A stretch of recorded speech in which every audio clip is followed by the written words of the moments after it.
militar a África, a combatir en África, en el continente africano, a decir que aquí se va a crear un foco terrorista en la mitad de una isla en el archipiélago de las Antillas Mayores. Tú, te hago esa pregunta. ¿A cuánto? Yo creo que ni siquiera 20 minutos en avión se encuentra. Y si tú te pones a aviones militares de combate, yo creo que en algunos 10 o 15 ya estarían sobrevolando Haití. Y yo me río cuando la gente habla de lo terrible que son las bandas criminales haitianas, porque nosotros en lo que fue el conflicto de Irak, de Afganistán, lo que veíamos todos los días era como la cámara de los misiles, de los Hellfire. Le caía atrás una jipeta con un terrorista adentro y lo volaba.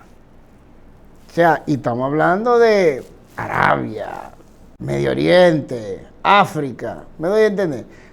No es verdad, mi hijo, que un grupito aquí en una media isla, o un grupo de grupitos en una media isla que está a 15 minutos de Estados Unidos, va a meterle terror al mundo. Eso es infantil pensarlo. Ahora, que queramos... Bienvenidos una vez más a su programa Visión RDN, con la conducción de Ariel Lara, bajo la producción de Josefa Díaz, hoy con un contenido actualizado. Quiero que se suscriban a nuestro canal de YouTube, Visión RDN. Tenemos 167,000 suscriptores con más de 29 millones de visitas. Hoy nos visita un gran amigo, el cual nosotros siempre convocamos para temas, señores, que hay que profundizar. Aquí hay que profundizar y hay que llegar al meollo del asunto con temas muy importantes. Entendemos que hay una gran distracción, ustedes están distraídos, pero vamos a centrarnos en los temas también. Hoy tenemos a Remberto Pichardo. ¿Cómo está, Remberto? Bien, bien, agradecido de estar aquí como siempre. Claro, usted es un soldado de aquí también. Ya lo sabe. Sí, ya lo sabe. Ya lo sabe. Remberto, quiero iniciar contigo esta conversación, que me hables sobre el tema del canal, ahora que está en el tapete. O del circo del canal. O del circo del canal. Mira, yo te puedo decir a ti que para mí, dentro de lo que sería el escenario macro, el canal sirve más de puesta en escena para mover voluntades de una manera visceral a algún fin en específico, por una sencilla razón. Si tú te fijas en la inversión que se está haciendo en equipo militar para Haití, para desestabilizar Haití, tú te vas a dar cuenta que esto no es un pleito por un canalito. Es algo bastante sofisticado, sistematizado. Se está hablando de que en la toma de las prisiones había drones, o se utilizaron drones. Sí, eso lo vimos. De última generación. Ya tú estás hablando de un equipo militar altamente sofisticado. En un país donde no hay que comer. Si tú te fijas, a las bandas criminales no se le acaban los tiros nunca. No. Y yo te puedo decir a ti, el dinero que cuesta mantener una operación militar. Estamos hablando de millones y millones de dólares diarios, porque todo tiene un precio. Entonces, no estamos hablando solamente de armas, de municiones, estamos hablando de pertrechos, estamos hablando de comida, estamos hablando de la existencia de un grupo cuyo único trabajo, si se quiere, es hacer operaciones militares de bajo impacto. Tú puedes dividir eso en actos terroristas, desestabilización. Vendría siendo básicamente insurgencia y contrainsurgencia, si se quiere. Y eso es sumamente caro. Lo que significa que eso tiene personas que están invirtiendo mucho dinero para darle continuidad a algo que no fue ayer que empezó. Estamos hablando de una operación que ya tiene años. Si contamos en paralelo con el presente gobierno de República Dominicana, ya van para 4 años en eso. Sí. O sea, es una inversión multimillonaria que se está haciendo para mantener una situación de anarquía en Haití, si se quiere. Sí. Entonces, yo creo que dentro de ese esquema, el pleito por el canal no es más que un evento que es más capitalizable a nivel mediático que el impacto físico que dentro de ese esquema tiene. Ok, eso se ve como una gran distracción. Sí, claro, obviamente, cuando tú haces algo físico tiene un efecto.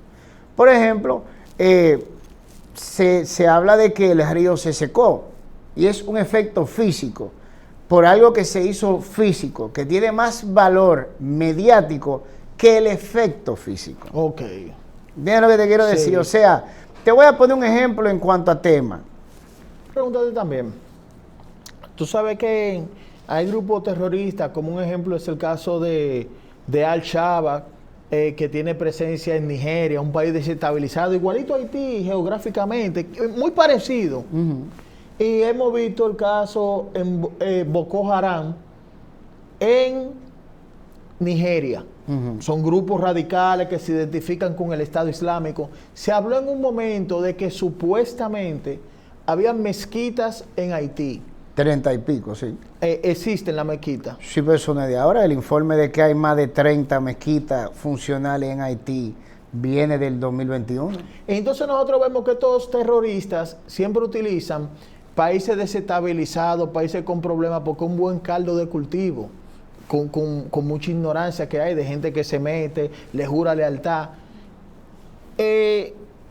Esos grupos islámicos se pueden desarrollar ahí en Haití. Desarrollarse a nivel de lo que ellos pretenden. Por ejemplo, como hace el Estado Islámico, que desde un país cerca te hace un atentado. No, déjame explicarte una cosa. No es lo mismo, por ejemplo, tú tener que salir en una expedición militar a África, a combatir en África, en el continente africano, a decir que aquí se va a crear un foco terrorista en la mitad de una isla en el archipiélago de las Antillas Mayores. Tú, te hago esa pregunta. ¿A cuánto? Yo creo que ni siquiera 20 minutos en avión se encuentra. Y si tú te pones a aviones militares de combate, yo creo que en algunos 10 o 15 ya estarían sobrevolando Haití. Y yo me río cuando la gente habla de lo terrible que son las bandas criminales haitianas, porque nosotros en lo que fue el conflicto de Irak, de Afganistán, lo que veíamos todos los días era como la cámara de los misiles, de los Hellfire. Le caía atrás una jipeta con un terrorista adentro y lo volaba. O sea, y estamos hablando de Arabia, Medio Oriente, África, ¿me doy a entender? No es verdad, mi hijo, que un grupito aquí en una media isla, o un grupo de grupitos en una media isla que está a 15 minutos de Estados Unidos, va a meterle terror al mundo. Eso es infantil pensarlo.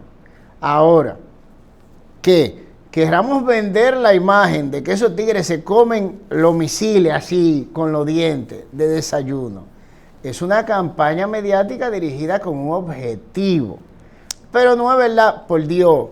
Tú nada más tienes que coger un Hellfire, óyeme bien, y tú vuelas allí Michericie en tantos pedazos que no va a haber que enterrar. Que estamos cansados de verlo más lejos de ahí. Entonces, sí, porque nosotros vimos el caso, un ejemplo, de Mohamed Ouazi, John el yihadista, el que decapitaba a los periodistas, cómo lo volaron con un dron. Claro, aquí, si tú te buscas, aquí se mandaron de Estados Unidos drones Predator. Aquí había operaciones de drones Predator que fueron públicas. Se publicitó el evento de los drones Predator aquí en suelo norteamericano. Bueno, yo creo que eso fue en el último cuatrienio de Danilo Medina que se empezó una operación conjunta con esos drones, bajo la guisa de que era para luchar contra el narcotráfico. Pero los drones estaban aquí, hay fotos en periódicos nacionales de los Predator aquí. Sí, nosotros lo vimos, eso fue dominio público. Exacto. Hay video también. Exactamente. Entonces, si Haití se está cayendo a pedazos, es porque Estados Unidos quiere, es porque el resto de la potencia quieren. Pero no me hablen a mí de que un grupito de grupito en una media... Eso es como tú ponerte a pescar en una pecera. Eso en el continente africano, que tú agarras y te cruzas de un país a otro. Eso no es como el problema fronterizo que había en Medio Oriente, en el conflicto completo, Irak, Afganistán, que se cruzaban a Pakistán y donde fuera, porque es un territorio grande, es un territorio bastante agreste, es desierto de roca. O sea, y tú estás hablando con gente que tienen 5.000 años con el pedazo entero como su territorio, que antes de que tú tiraras una línea política que tú le llamas frontera, eso era la tierra de ellos. Sí. O sea, no es el mismo escenario, no es África, que tú estás hablando de controlar un grupo dentro de un continente completo que se pasan de frontera a frontera, como pasar por el patio de su casa, que son miles de kilómetros que tú tienes que controlar. Sí. Pero Haití, la mitad de una isla, cuando ellos pueden venir y cruzar desde aquí al otro lado, no, hombre, no. Eso Ahora, te pregunto, Remberto, entonces, esta banda entonces se podrían ver como paramilitares por el tipo de armas que tienen. Claro que yo no diría ni siquiera paramilitares, yo le llamaría mercenarios, porque ellos están siendo financiados por algo, para cumplir un objetivo. Y están siendo fuertemente financiados, y esa es otra. Mueve tú 100 millones de dólares en el sistema bancario internacional para que tú veas lo que pasa. Sí. Muévelo tú. Tú, que eres una persona honesta, que nunca ha tenido ningún problema, mueve tú 100 millones de dólares. Ahí se están moviendo cientos de millones de dólares y nadie sabe dónde vienen. Mentira, por Dios. Lo que está pasando ahí está dejando que pase. O se le está permitiendo y se está viabilizando para que pase. Eso es así de simple. Dos senadores, otra pregunta con relación a este tema. Nayib Bukele, en día pasado, había dicho que él arregla Haití. Tú sabes que El Salvador, en un momento per cápita, fue uno de los países más violentos del mundo. En ese momento se comparaba con Sudán, con Senegal, con Afganistán.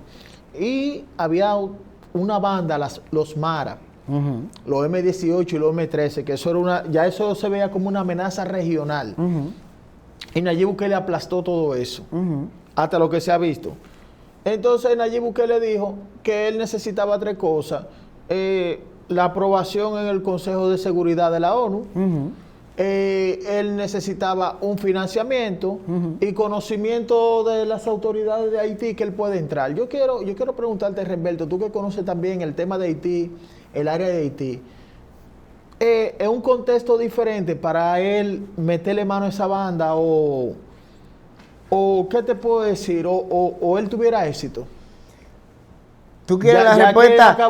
¿Tú quieres la simple o tú quieres la complicada? Dame la complicada. Me gusta complicada. La complicada, Haití, o sea, hay un fenómeno en cuanto a estructura que se llama, los gringos le dicen shanty town, que son esos lugares de extrema pobreza, que hay una serie de edificaciones, callejuelas, callejones, que son sumamente estrechos, que son sumamente difíciles de maniobrar a nivel táctico. Son literalmente corredores de la muerte. Cuando tú ingresas a un país extranjero con una cultura tan definida al punto de que tú siendo extranjero se te identifica inmediatamente, aún, y la gente entiende que es por el color de la piel, no. Usted puede ser una persona de piel oscura, como decimos nosotros aquí, los morenos de nosotros, un moreno, y el haitiano sabe que tú no eres de allá. Inmediatamente te identifica. Lo que hace eso sumamente dificultoso, bueno, podemos comparártelo con la situación que sufrió Estados Unidos en Somalia, que de ahí se han hecho varias películas, el Black Hawk Down, que fue que ellos se metieron en Somalia, en un sitio de extrema pobreza, a buscar a uno de los grupos de allá, que eran un azote, y al final terminaron ellos perdiendo muchísimos soldados, perdieron los helicópteros, etcétera, etcétera, y tuvieron que ser rescatados por la Fuerza de Paz de la ONU, precisamente por la encrucijada en la que se encontraron, en un lugar con una etnia diferente, pero sumamente identificada entre ellos, en una situación dinámica bélica. Esa es la situación en la que se encontraría al meterse en Haití. Esa es la complicada. Ahora, vamos a la simple. Lo único que él tiene que hacer es cortar la entrada de suministro. De las armas. Claro. Ya se acabaron las municiones. Ya, inmediatamente. Entonces tú desescala el conflicto. ¿Qué es lo que tú vas a pelear con tipos que tienen bate? Porque tú coges un fusil sin munición y tú lo que tienes como mucho un bate, un muy mal bate. Mira que esa solución que tú planteas, que es muy lógica, también la dijo así mismo. Parece que a ti te pusieron el Neurolink con él, que vamos a hablar de eso también, con Paul Arcelín, el embajador de Haití. Yo tuve la oportunidad de entrevistarlo y él dijo eso mismo que tú dijiste. Sí, eso mismo. Sí, porque es que eso es logística. Fíjate, Sí. cuando Estados Unidos tenía 80,000 soldados combatiendo en Afganistán, necesitaba una logística operacional de 120,000 adicionales. ¿Por qué? Para tú mantener 80,000 combatiendo, esa gente no cocina su comida. No. Esa gente no se encargan de su sistema sanitario. Esa gente necesitan todo, las comunicaciones tampoco se encargan. Ellos no son los que cargan la caja de tiro del avión a los almacenes. Ellos no son los que mecaniquean los equipos que se dañan. Ellos no son mecánicos de blindado, ni de transportación. Ellos no son mecánicos de helicóptero. Ellos no manejan combustible. Ellos no manejan ni siquiera el combustible de los generadores que le dan poder eléctrico a los equipos que se manejan.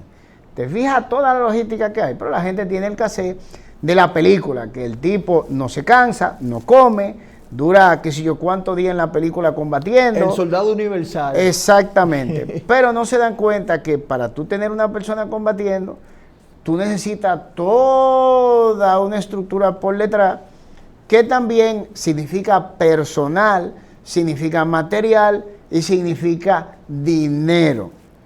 Sin esa parte, tú no tienes el soldado combatiendo. Si tú quitas esa parte, no tienes a nadie combatiendo. Yo te voy a poner un ejemplo. Lo que pasa es que esa es una parte que la gente no tiene muy presente, que es la parte de la logística. Y por lo general, lo que se ataca militarmente, cuando tú estás hablando de una estructura organizada, es la logística. Una persona puede tener 100 tanques de guerra, pero si no le llega el diésel para mover los tanques de guerra, él lo que tiene son 100 piedras, porque no puede mover el tanque. Entonces, la persona, si tú quieres un show mediático a nivel bélico, para tú justificar un presupuesto militar enorme, tú te la vas de uno a uno con los 100 tanques. Si tú buscas 100 mapas, ahí te la uno a uno con él, y eso en televisión queda a nivel de película de acción y tiene al mundo entero así, soldado de la televisión. Sí. Ahora, si tú te la vas por el lado inteligente, que no es el mediático, pero es el efectivo, tú interceptas el camión o los camiones o el barco que trae el diésel para abastecer esos 100 tanques de combustible para que se puedan mover. Esa parte no es heroica, esa parte no vende boleta en el cine, esa parte no es material de leyenda, es altamente efectiva, sumamente barata y no justifica un abultado presupuesto militar para ninguna nación. Ya, está resuelto ahí. O sea, Sí, de, es que de es manera así. razonable. Es que es así que funciona. Eso Sí. se llama, mira, las personas que manejan ese tipo de operaciones se le denomina operaciones psicológicas. Las operaciones psicológicas son bastante definidas, son neurálgicas, son altamente efectivas, pero no son populares dentro de las maquinarias empresariales militares de la potencia, porque son de costo muy bajo. Así de sencillo. Son sumamente baratas, lo que inmediatamente quitaría de cuajo la necesidad de gastar cientos, miles de millones en armamento. Sí. Renberto, ¿está el ejército realmente preparado para aguantar cualquier horda que venga de allá para acá?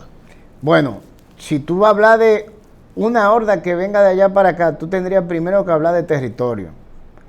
Y de la extensión del territorio, entonces, dentro de esa extensión territorial, ahí tú tendrías que hacer un cálculo en cuánto potencial humano o recursos humanos tú tienes para en realidad controlar ese territorio. Y yo te voy a decir a ti de entrada que eso es sumamente difícil. Porque podemos ponerte el mismo ejemplo de México, Estados Unidos. Mira, las cámaras que están montadas en la frontera norteamericana cuestan más de $192,000 cada cámara. Estamos hablando de que tú tienes una cámara que te cubre kilómetros de día, de noche, visión térmica, o sea, si tú te escondes atrás de algo frío, te ve como quiera, a esa misma distancia. Tú tienes un muro, el que no sepa lo que es un muro estadounidense, tiene que meterse, estamos hablando de una pared, de una estructura de casi 3 pisos de alto. Tú tienes la estructura, tienes un espacio, tienes otra estructura, y tú tienes del otro lado la patrulla fronteriza, que no están contando los cheles que le van a dar los haitianos. O sea, los tipos están en eso. Más tú tienes lo que es el muro tecnológico, que lo representan los drones de vigilancia, que constantemente por encima van sobrevolando el área. Y así se le meten. Eso es así. Y así se le meten. Sí. La frontera quizá que podríamos hablar de la más perfecta, si se puede usar esa palabra, fue el muro de Berlín. Y se metían a través del muro de Berlín. Y estamos hablando de personas con un nivel psicopático de lo que era la labor, el nacionalismo y la perfección en el desempeño de sus funciones. O sea, cuando yo te digo que ahí había vigilancia fronteriza, es que había unos tipos que eran 1A, 24/7, buscando cualquier señal de movimiento del otro lado de la pared, ni siquiera del de ellos. Y se le colaban, y se le colaban. Sí. Remberto, muchas gracias.